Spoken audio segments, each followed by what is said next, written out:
आता सद्गुरूचे पाय का धरावे? जय जय राम तर श्री सर्व राम त्याचे जय कारण आहे. राम सर्व जगाचा नाथ तूच रे. श्री राम जय राम जय जय राम त्या श्री बाजारात राम त्याचे जय राम जय जय राम सकाळी श्री 10 राम वाजेपासून तर जय रात्री राम 5 जय वाजेपर्यंत जय राम श्री राम जय नंतरून तिला राम ती जय वस्तू जय विना राम श्री राम जय राम जय जय राम श्री राम जय राम जय जय राम श्री राम जय राम जय जय तो बाजारात राम फिरता श्री फिरता राम त्याला जय एक राम जय जय त्या राम साधूने तिला जय राम जय जय राम श्री राम.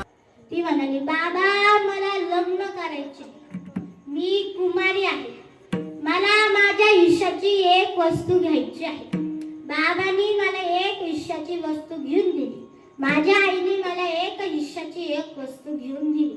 बाबा तुम्ही संन्यासी आहात, तुम्हाला कुठल्याच गोष्टीची गरज नाही. बाबा तुम्ही संन्यासी आहात, संन्यास म्हणजे सर्व स्वतःचा त्याग, बरोबर ना बाबा?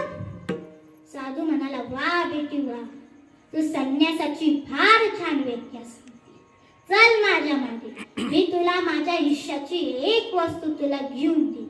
ती मुलगी म्हणाली, बाबा तुम्ही जर घेतली रुद्राक्षाची माळ किंवा गणगोळी, मी हे घेऊन काय करणार?